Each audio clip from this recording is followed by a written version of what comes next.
राधे राधे। कार्तिक मास की कथा अध्याय 31। भगवान श्री कृष्ण ने कहा, पूर्व काल में अवंतीपुरी उज्जैन में धनेश्वर नामक एक ब्राह्मण रहता था।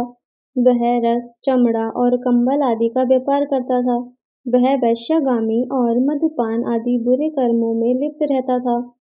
चूंकि वह रात दिन पाप में रत रहता था, इसलिए वह व्यापार करने नगर नगर घूमता था। एक दिन वह क्रय विक्रय के कार्य से घूमता हुआ महिष्मतीपुरी में जा पहुंचा, जो राजा महिष ने बसाई थी। वहां पापनाशिनी नर्मदा सदैव शोभा पाती थी। उस नदी के किनारे कार्तिक का व्रत करने वाले बहुत से मनुष्य अनेक गांवों से स्नान करने के लिए आए हुए थे।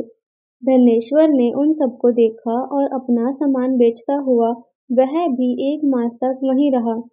वह अपने माल को बेचता हुआ नर्मदा नदी के तट पर घूमता हुआ स्नान, जप और देवाचरण में लगे हुए ब्राह्मणों को देखता और वैष्णवों के मुख से भगवान विष्णु के नामों का कीर्तन सुनता था। वह वहां रहकर उनको स्पर्श करता रहा, उनसे बातचीत करता रहा। वह कार्तिक के व्रत की उद्यापन विधि तथा जागरण भी देखता रहा। उसने पूर्णिमा के व्रत को भी देखा कि व्रती ब्राह्मणों तथा गौओं को भोजन करा रहे हैं, उनको दक्षिणा आदि दे रहे हैं। उसने नित्य प्रति भगवान शंकर की प्रसन्नता के लिए होती दीपमाला भी देखी। त्रिपुर नामक राक्षस के 3 पुरों को भगवान शिव ने इसी तिथि को जलाया था, इसलिए शिवजी के भक्त इस तिथि को दीप उत्सव मनाते हैं। जो मनुष्य मुझ में और शिवजी में भेद करता है, उसकी समस्त क्रियाएं निष्फल हो जाती हैं। इस प्रकार नर्मदा तट पर रहते हुए जब उसको 1 माह व्यतीत हो गया, तो एक दिन अचानक उसे किसी काले सांप ने डस लिया। इससे विहल होकर वह भूमि पर गिर पड़ा। उसकी यह दशा देखकर वहां के दयालु भक्तों ने उसे चारों ओर से घेर लिया और उसके मुंह पर तुलसी दल मिश्रित जल की छींटे देने लगे। जब उसके प्राण निकल गए, तब यमदूतों ने जाकर उसे बांध लिया और कोड़े बरसाते हुए उसे यमपुरी ले गए। उसे देखकर चित्रगुप्त ने यमराज से कहा, इसने बालावस्था से लेकर आज तक केवल बुरे कार्य ही किए हैं।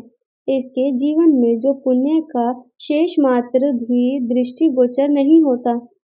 यदि मैं पूरे 1 वर्ष तक भी आपको सुनाता रहूं, तो भी इसके पापों की सूची समाप्त नहीं होगी। यह महापापी है, इसलिए इसको 1 कल्प तक घोर नरक में डालना चाहिए।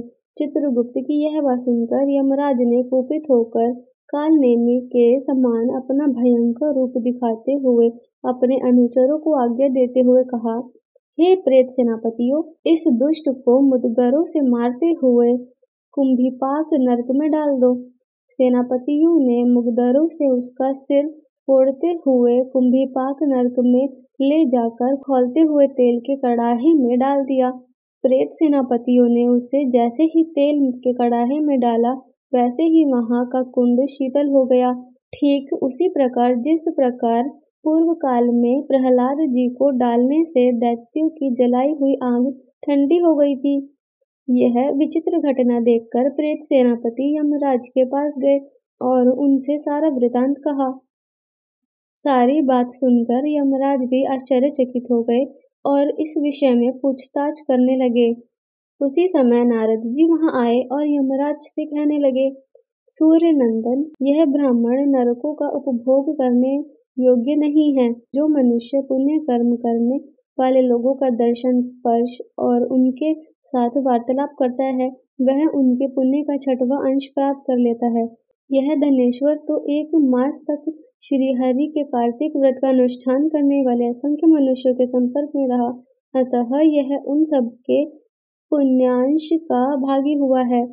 इसको अनिच्छा से पुण्य प्राप्त हुआ है, इसलिए यह यक्ष की योनि में रहे और पाप भोग के रूप में वह सब नरक का दर्शन मात्र करके ही यम यातना से मुक्त हो जाए।